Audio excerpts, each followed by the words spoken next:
अपनी स्थापना के बाद कभी आरएसएस फैलता रहा, कभी सिकुड़ता रहा। तो एक संघ के पूर्व प्रचारक के तौर पे आप इसको कैसे देखते हैं सर?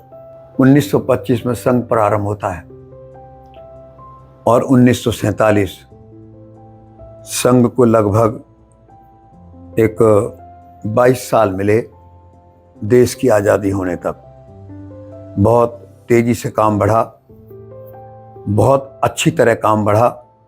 और मैं इतना कह सकता हूँ, जो प्रांत हमसे अलग हो गए, पाकिस्तान बांग्लादेश में चले गए, वहाँ काम और भी तेजी से बढ़ा क्योंकि हिंदू को सुरक्षा चाहिए थी। लेकिन आपने जो बात कही उस पर आ रहा हूँ कि 1948 में जो गांधी जी की हत्या हुई, तो जिस तेजी से संघ बढ़ रहा था और उसके लिए देश के आज़ादी और विभाजन के समय जो संघ ने काम किया, उससे कुछ लोगों को ईर्ष्या हो गई।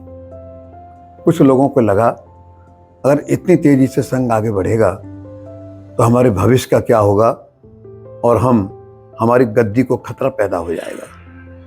जबकि संघ से उनकी गद्दी को कोई खतरा नहीं था।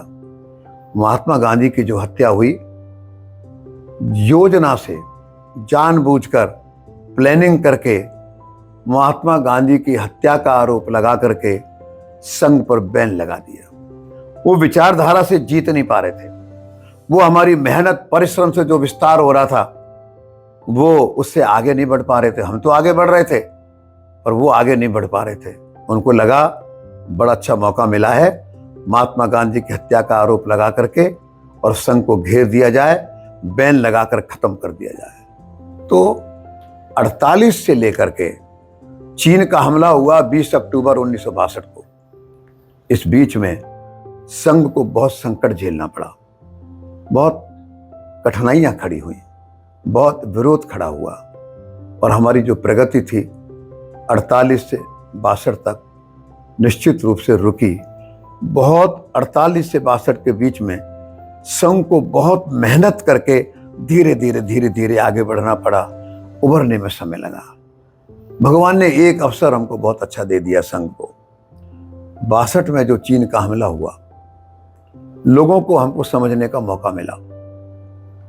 पूजनीय गुरुजी ने कहा देश पर हमला हुआ है, हम देश के प्रधानमंत्री को, देश की सरकार को अनकंडीशनल, बिगर किसी शर्त के, हमारी शाखा, हमारे स्वयंसेवक, हमारे कार्यकर्ताओं का जो उपयोग करना हो, जो योजना बनानी हो, बनाए। हम सब कुछ त्याग बलिदान करने के लिए तैयार रहेंगे। पंडित जवाहरलाल नेहरू ने, जिन पर वामपंथी विचारधारा का प्रभाव था, अपने आप को बहुत सेकुलर मानते थे और कहते थे by an accident I am a Hindu. लेकिन जीवन में कहीं कुछ था नहीं हिंदुत्व। जब उन्होंने भी देखा संघ का रोल 1962 में, तो उन्होंने कहा अच्छा, इस बार 26 जनवरी की जो परेड निकलेगी 1963 की, कितनी बड़ी बात है। सेना, अर्धसैनिक बल मार्च पास्ट करते हुए गुजर रहे हैं, जनता उन पर फूल बरसा रही है, उनके पीछे संघ की भी एक टोली जाएगी। इसका मतलब संघ की देशभक्ति को उन्होंने प्रणाम किया, संघ की देशभक्ति को सराहा। कुछ कांग्रेस के लोगों ने समझाने का प्रयास किया, आप संघ को शामिल मत करिए, आप संघ के बारे में क्या बोलते रहें। कहने लगे मुझे मत समझाइए, मैंने बहुत अच्छे तरह से समझ लिया है। 3-4 दिन के नोटिस पर 3000 स्वयंसेवक सेना अर्धसैनिक बल के पीछे कदम से कदम मिलाते हुए अपने घोष के साथ पूरे हिंदुस्तान ने देखा, परेड करते हुए निकले।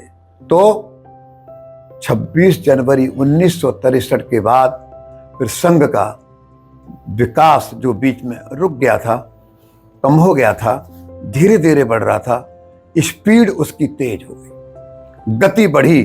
26 जनवरी 1963 के बाद फिर एक मौका और आया बहुत अच्छा, 1965 का युद्ध आया। लाल बहादुर शास्त्री प्रधानमंत्री थे, उन्होंने सर्वदलीय बैठक बुलाई। संघ के बारे में बहुत अच्छे विचार थे, गुरुजी का बहुत सम्मान करते थे। गुरुजी राजस्थान के दौरे पर थे, लाल बहादुर शास्त्री जी ने स्पेशल विमान की व्यवस्था करके सर्वदलीय बैठक में पूजनीय गुरुजी को बुलाया। गुरुजी बैठक में बैठे, सबने बोला, गुरुजी खड़े हुए, एक वाक्य बोला, बिना किसी शर्त के पाकिस्तान ने जो हम पर हमला हुआ है, राष्ट्रीय स्वयंसेवक संघ आपके साथ खड़ा हुआ है। योजना आप बनाएंगे, आदेश आप देंगे, हम कहाँ काम आए, कहाँ डटें और क्या करें। इसके बाद संघ और आगे बढ़ा और अच्छा हुआ। 1971 का युद्ध आया, भारत पाकिस्तान का, जिसमें बांग्लादेश को पाकिस्तान से तोड़ दिया गया। 1971 में भी इंदिरा गांधी को संघ ने समर्थन दिया। और इसमें भी मैं एक बात आपको कहना चाहूँगा, इंदिरा गांधी ने अटल जी को फ़ोन किया कि ऐसे ऐसे ये युद्ध हो रहा है और आपका संघ का हमको पूरा समर्थन हमको चाहिए। उनका इसमें कहने वाली बात ही नहीं है। संघ तो बना इस काम के लिए, संघ का पूरा समर्थन, हमारे पूरे परिवार का समर्थन आपके साथ खड़ा होगा। खाली बातें नहीं की, रक्तदान किया, मोर्चों पर सामान पहुंचाया, सेना जहां से गुजरी उनका स्वागत किया, उनका उत्साह बढ़ाया। 71 के बाद और एक दौर आया, 1975 का।